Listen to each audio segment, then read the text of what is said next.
So yes, a new engineering study will be done. Certainly, people will look back at the original engineering study to make sure that that was done. And I would say the other situation is when you're either constructing or reconstructing a structure, you're temporarily changing the condition of the structures you're doing that. So we have to account for that, and people will look to make sure that what was being done in the hours and days preceding this was consistent with the way things were supposed to happen. Very quickly, Professor, there are quite a few of these kind of conversions taking place in the city. Is this something New Yorkers should worry about going forward? I would say definitely not. This is something that a structural engineer can account for. But I would say that it's really important to make sure that the entire process going through the conversion is following the plan that was laid out by the team that designed it. And so that's what I would, be, cognizant of as these things are happening. It's absolutely possible to change the condition of a structure. It just has to be done properly. Michael Chajes is a professor of civil, construction, and environmental engineering at the University of Delaware. Professor, thank you so much for joining us. Hope to talk to you again. Thank you. My pleasure. Bye-bye. WNYC is supported by the New York Hall of Science, a hands-on science center and learning lab in Queens, welcoming families to explore daily demos, interactive science exhibits, a playground, and more. Tickets at nysci.org. Low 70s and sunny right now. Sunny and 81 for a high today. Tomorrow, scattered afternoon showers and thunderstorms. Mostly sunny and 84. It is almost 9 o'clock. An unpredictable ceasefire gets you unpredictable prices. Marketplace Morning Report is supported by 3 Day Blinds, designing and installing custom window treatments, including motorized options. Online bookings and more at 3dayblinds.com. From Marketplace, I'm Sabri Benishore, in for Kimberly Adams. So just to recap where things stand, the U.S. says Iran violated a memorandum of understanding when it attacked 3 tankers in the Strait of Hormuz. And so the U.S. says it launched airstrikes against 80 targets in Iran and canceled a waiver allowing Iran to sell oil. Iran says that and Israeli attacks on southern Lebanon were violations, and Iran targeted 85 U.S. military sites around the Persian Gulf. President Trump says the ceasefire is, quote, over, but that talks can continue. So that is where we are at. Oil prices are up 4.5% this morning. We've got Dan Coatsworth here to talk about the economic ripple effects. He's head of markets at the UK-based investment platform AJ Bell. Hi, Dan. Good morning to you. So let's talk about oil prices, because that feeds in, as we have seen, to everything, from fertilizer and food to transportation. Oil prices had fallen at one point very close to where they were before the war. Is that progress just about to be out the window? What happens to oil prices now? I mean, as we're speaking, you're looking 5-6% jump in a single day. I mean, this is the market stepping back with, quite sort of alarmed by what's going on. For Donald Trump to come out and essentially say the ceasefire is over, it has really shocked people. And of course, people are now asking the question, saying like, well, hang on a minute.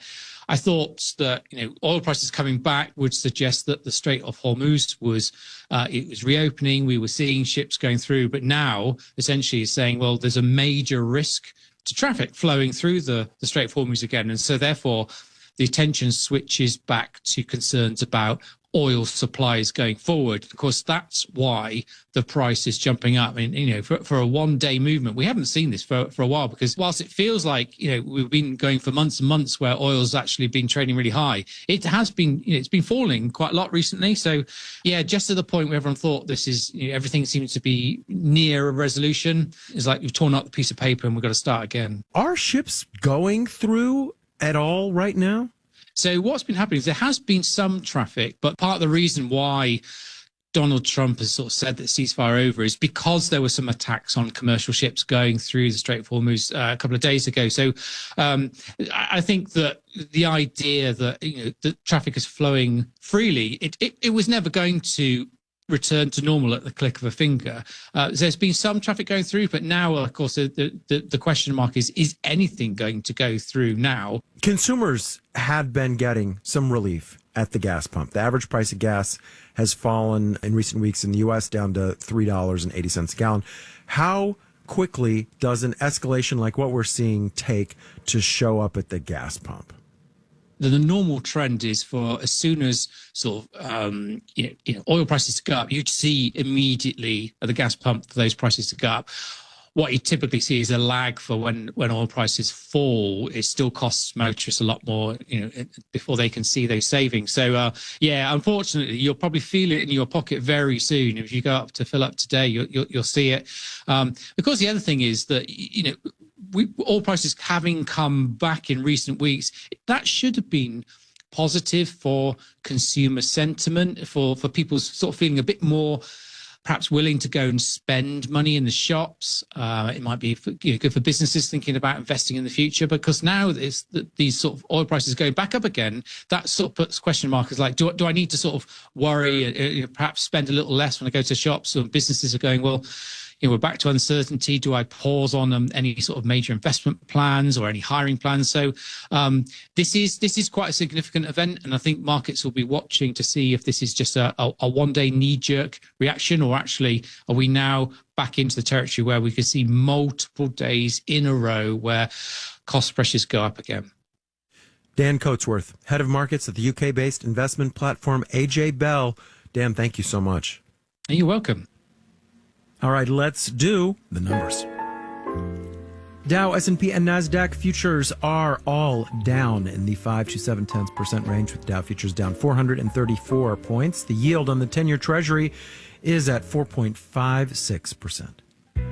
Marketplace Morning Report is supported by Odoo.com, providing business management software with integrated programs for accounting, manufacturing, and operations. Odoo, all your business on one platform.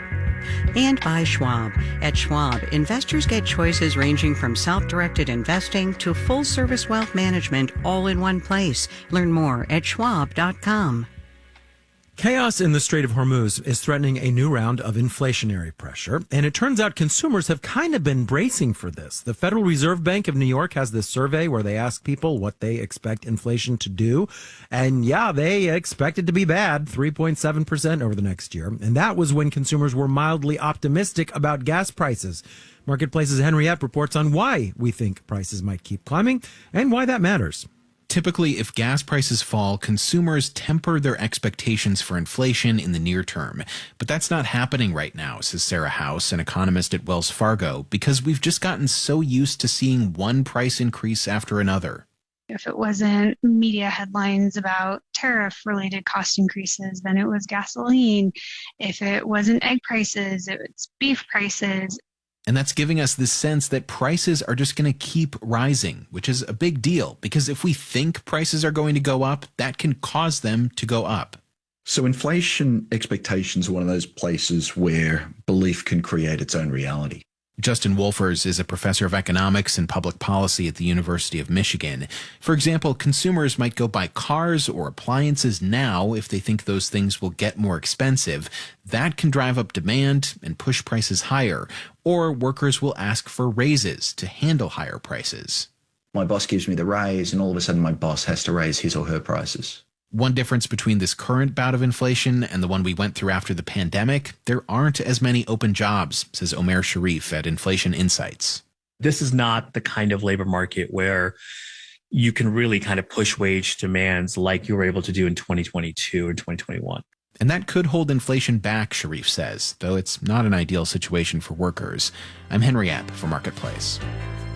And in New York, I'm Sabri Benishore with the Marketplace Morning Report. From APM, American Public Media.